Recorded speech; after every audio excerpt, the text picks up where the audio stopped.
Bismillahirrahmanirrahim. Assalamu alaikum students. The Allied School. Table content new countdown. Class 3. Lecture number 12 revision. This is your book title. Topic fraction. Page number 105 to 109.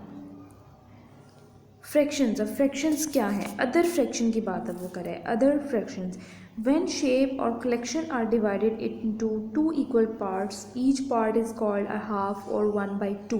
कह रहे हैं कि आपके पास कोई भी shape है, कोई भी थिंग है, कुछ भी है, जब आप उसको टू इक्वल पार्ट्स में कट करते हैं तो वो क्या कहलाती है? ठीक है, 1/2 यानी हाफ आपका कहलाती है कि आपके पास जो होल पार्ट है उसका half.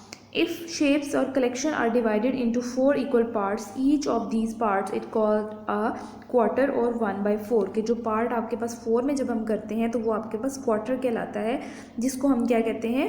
1/4. But shapes can be divided into different fraction. Look at this table. कह रहे हैं अब ये टेबल उन्होंने इसीलिए बताया है कि आप डिफरेंट शेप का बता सकते हैं कि कितनी शेप में है और उसका नेम क्या होगा. यहाँ पे उन्होंने शेप्स बताई हैं, डिवाइड बताया हुआ है कि कितना करना है, और ईच पार्ट इज़ कॉल्ड क्या कहलाता है?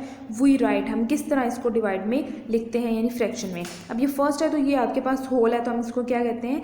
One whole. वन होल मतलब वन आपके पास है. सेकेंड, उसने टू पार्ट्स में कट किया है तो two equal parts, one whole कि एक आपके पास बनता है वन हाफ बनता है तो 1/2. नेक्स्ट आपके पास थ्री इक्वल पार्ट्स में कट है तो 1/3 यानी 1/3. फिर 4 इक्वल पार्ट्स हैं तो 4 1/4 1/4. 5 equal parts 1/5 1/5. 6 equal parts 1/6 1/6. 7 equal parts 1/7 1/7. 8 equal parts 1/8 1/8. 9 equal parts 1/9 1/9. 10 equal parts 1/10 1/10. इसी तरह 11 में क्या करेगा तो 11 इक्वल पार्ट्स और 1/11. इस तरह आपके पास डिफरेंट जो है वो इक्वल पार्ट्स आपके पास आएंगे और आप बता सकते हैं कि आपके पास कितना एक पार्ट जो है वो कितना बनता है. यहाँ पे लेट अस प्रैक्टिस, ये आपने एक प्रैक्टिस करनी है. Look at the strips for each strip. color one part and write 1/4 1/6 1/3. each is the circle. कह रहे हैं कि आपने यहाँ पे सब में पार्ट में लिखना है कि पहले जैसे 1 है तो 1/2 1/3, तो वैसे ही आपने उसके पार्ट्स को कलर्ड भी करना है. ठीक है, वहीं वैसे ही आपने इसके हर एक पार्ट को कलर करना है और 1/3 1/4 जो भी आप लिखते हैं यहाँ पे उसने बताया वो आपने यहाँ पर राइट करना है. सेकेंड है each shape is divided in equal parts but how many. Join the each part shape to the correct word in the list. कि यहाँ पे लिस्ट दी हुई है और साइड पे आपको शेप्स दी हुई हैं कि इक्वल पार्ट्स कितने हैं.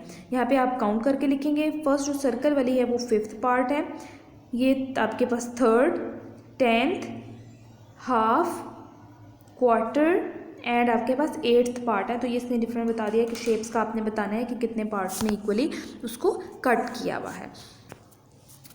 Look at these shapes. This shape is divided into 3 equal parts. 2 parts are shaded. 2/3 of the shape is shaded. ठीक है, वो बता रहा है कि ये कितने पार्ट्स हैं? 3 इक्वल पार्ट्स में इसको कट किया हुआ है. 2 पार्ट उसके शेड हैं जो कि फ्रैक्शन क्या बनेगी? 2/3 यानी 2 पार्ट्स कलर हैं और टोटल जो है वो 3 आपके पास है. This shape is divided into 8 equal parts. ये 8 इक्वल पार्ट्स में है, 7 कलर्ड हैं इसमें और 7/8 इसकी फ्रैक्शन बनेगी. इसी तरह अब what fraction of each shape is shaded. Right correct answer in the circle. कि आपने बताना है कि करेक्ट आंसर इसमें क्या है. ठीक है, अब यहाँ पे आपके पास टोटल 5 हैं, 2 कलर है तो 2/5 2/5 के बाद 3/6 5/8 6/10 और 3/4 और 4/9. ये आपकी फ्रैक्शन यहाँ पे गिवन है. सेकेंड है शेड द गिवन फ्रैक्शन. अब आपने शेड करना है यानी कलर करना है जो फ्रैक्शन आपको गिवन है. 2/3 गिवन है तो 2 पार्ट्स को कलर करेंगे आप. 3/4 है तो 3, 9/10 है तो 9, 3/5 है तो 3, 4/7 है तो 4, 5/8 है तो 5 पार्ट्स को आपने कलर करना है. फ्रैक्शंस ऑफ सेट्स के सेट्स आप कैसे बनाते हैं फ्रैक्शंस के. ठीक है, लुक एट आमना collection of pebbles, 3 of the pebbles are blue and 4 are all together. ठीक है, 3/4 of Amna collection of pebbles is blue. A collection in maths is called a set. तो ये collection करने को क्या कहते हैं हम? set कहते हैं कि आप किसी भी चीज़ की collection करते हैं. अगर आपके पास 3 है तो collection हो रही है 3, 4, 5, इस तरह आप अलग अलग हर चीज़ की अगर collection करते हैं तो वो क्या बनते हैं. Look at these sets, then write the fraction of each set that is colored. कह रहे हैं फ्रैक्शन ने एक सेट बनाए हैं 3 के, तो इसमें कितने हैं तो 2/9 के टोटल उसके पास 9 है जिसमें से 2 शेडेड हैं. तो वो आपने फ्रैक्शन यहाँ पे बतानी है कि कलर्ड पार्ट कितने हैं और अनकलर्ड कितने हैं. फ्रैक्शन स्पेशल टर्म, अब इसकी स्पेशल टर्म क्या है. ठीक है, फ्रैक्शन की स्पेशल टर्म जो है वो एक डिनोमिनेटर और एक न्यूमिनेटर आपके पास होता है. ठीक है, अब डिनोमिनेटर क्या है, न्यूमिनेटर क्या है वो पढ़ते हैं. The lower number 3 indicates the number of equal parts a shape or a collection has been divided into, it is called the denominator. अब कह रहे हैं कि 3 क्या है कि हम कलेक्शन बताते हैं कि टोटल कलेक्शन क्या है. ठीक है, टोटल नंबर ऑफ कलेक्शन बताते हैं तो वो आपका नीचे आता है लोअर में, यानी डिवाइड के बाद आता है तो वो आपका डिनोमिनेटर कहलाता है. The top number 2 indicate the number of these equal parts used और reference to, it is called the numerator. कि आप 2 जो होता है वो आपके कलर्ड पार्ट होते हैं और जो नीचे आपके पास होते हैं वो टोटल पार्ट बताता है कि टोटल कितना है. ठीक है, अब यहाँ पे 2 पार्ट कलर्ड है तो ये न्यूमिनेटर आ जाएगा और टोटल 3 है तो ये डिनोमिनेटर में आपके पास आएगा. Denominator and numerator are two very important words we use when working with fraction. कि ये बहुत important words हैं आपके पास जब हम fraction use करते हैं. Look carefully at these fraction, then fill in the blanks. One has been done for you. अब यहाँ पे कि जैसे 3/4 है तो 3 क्या है, न्यूमिनेटर और 4 डिनोमिनेटर.